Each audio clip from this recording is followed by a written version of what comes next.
come out here and do it. What's Wendy doing? I called her, I texted her.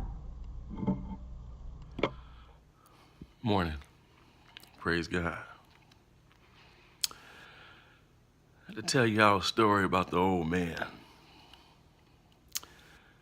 The old man was an old homeless guy.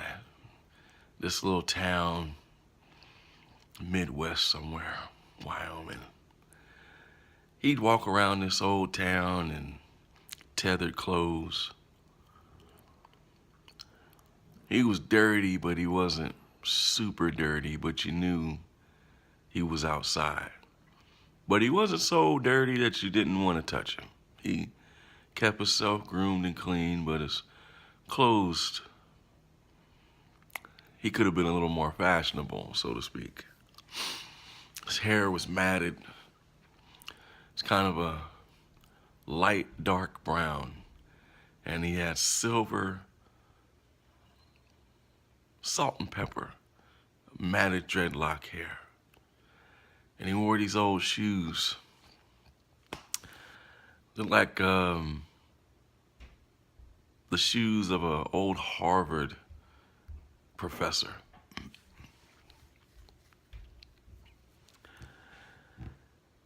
He'd just mill around town, and sometimes some of the kids would they'd make fun of him. Some of the upperclassmen in high school, juniors and seniors, would throw a soda on him or push him around. And I believe one young man even slapped him in the face, looking too hard at his girlfriend. This old man had to be maybe in his mid-50s, late 40s. He didn't say too much. He just took what they had to give, and he didn't fight back or anything, and he continued to go about his way. But a lot of people in this town really liked this old man. He had been there a few years. He just kind of popped up one day. And he was the kind of old man who would come along and help someone put some groceries in their car, or maybe wipe your windshield, or pick up trash. He was a very kind, peaceful, quiet old man. And after a few years in this town, there really wasn't much going on there. You know, too much money coming in. It's a little dirt town in Wyoming. And a big prison came there. It was huge. It was like a big, like 15-acre max security federal privatized corporation, whatever. I know federal and privatized, but it was on a federal level, but it was private. And it brought income to the town. Some of the people got to be deputies there at the prison, and the local stores shipped in food products, and they blankets, and different things that went on there to help out. It was a good industry for the town, and the town started doing good. Well, as the town started doing good, certain pleasantries become available, and these pleasantries were top drugs of choice, and they were definitely pharmaceuticals, opiates, all the good stuff that gets you really loopy. And the kids there started becoming addicted. And this old man started to catch the brunt of addiction. Now, they were slapping him before one time and pushing him around, but now they're high out of their minds. Some kids are on speed, and some kids are on coke, and when they see this old man, they get a job and push him around, and that was getting worse. Now he was getting beat downs and boot parties and straight stompings. And a couple of kids were caught on camera. And there was more money in the town. Some of the local stores had nice security systems, and they caught the kids. Interesting thing, kids were convicted and sent to this local prison. After they were there for a while, the old man disappeared. No one knew what happened to the old man.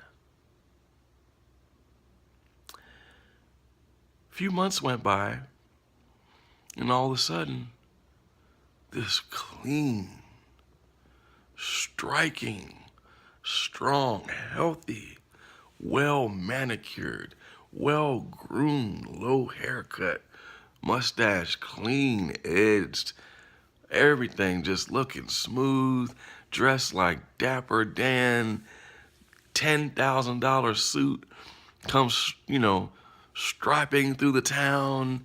And this man walked into the prison, and he had government clearance and credentials. And he's walking through the corridors of the prison, and one of the women that got a job there said, "Oh my gosh, it's the old man." And she walked up and hugged him. She said, "You were the old homeless guy. What happened?" And they sat down and had a talk. Yes, baby? He just walked away from life. And he had his reasons for that. And how he was born into billions of dollars. His parents had been some type of iron ore drillers or something in Africa. But he was raised in America. He was American.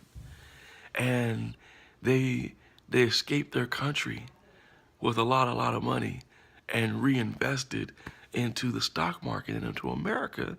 And he was blessed to have a great deal of money. And one of their big investments was privatized prisons. And they owned several around the world. And they were multi-billionaires. And the old man said he was wealthy all of his life. That's all he had ever known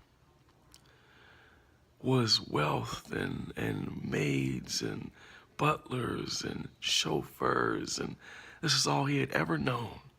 And he wanted to truly experience the other side of life. Not just being an everyday working man, but to be extremely poor, destitute, homeless. And he did that for years. This multi-billionaire. And now, walking through the corridor, after he talked with the lady, he continued to inspect the prison, his prison. And as he walked by the cells, the gasp on the breath of the boys that struck him, they were astounded. They were flabbergasted. They were wowed and awed to see that this man, and they did recognize him, was now their jailer.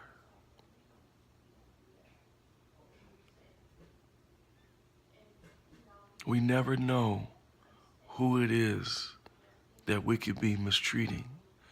We never know who is really who in life and who is the influence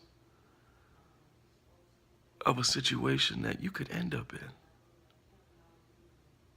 Kindness, especially to strangers, is paramount. Because you never know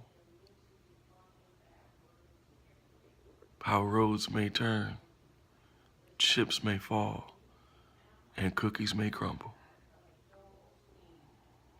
Love and patience and decency to everyone, no matter who they appear to be.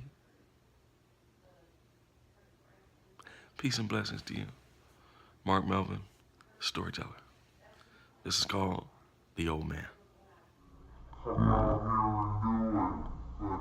What's Wendy doing? I called, I texted her.